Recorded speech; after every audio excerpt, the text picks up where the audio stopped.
One of my philosophies here is I want to see students of all levels get help, because my belief is that I want students to learn and grow.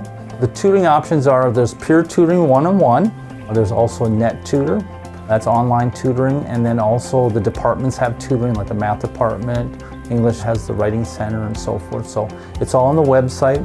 Any students that are registered in Columbus State, and if they're in that course and they need help, they can go get help. We have a model that's called Supplemental Instruction. It's a facilitated learning model that's peer-led. We're seeing students who attend SI, their grades in the courses or their performance in the course, as compared to students who don't attend, are usually a grade or a grade and a half higher than the ones who attend. On the average, over the long term, it's been about a 17% increase in performance for those students.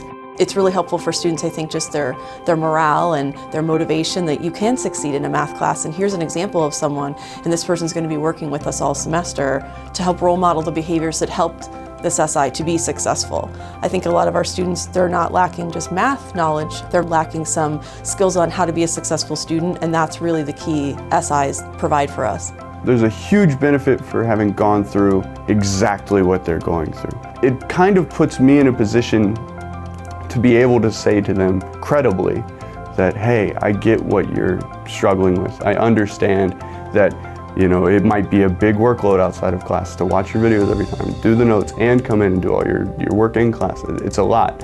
Being able to empathize with that also helps me to understand how they need to approach it in order to be successful. It's an extra hour of learning, and it helps you soak it all in. So I'm not only just learning strictly my professor's version of it, I'm learning my SIs and my other classmates, how they're doing it. It helped me a lot. I have a 97% in the entire class. When they're successful in their first math course, then that carries through to the second one and then on to the third one if they need to take a third one. It doesn't just increase success in the term, it has long-term benefits for the students. Being at a community college or in that first year of college is that opportunity for the student to learn how to learn and to be a successful student, which will carry them forward as they do their four-year degree and beyond.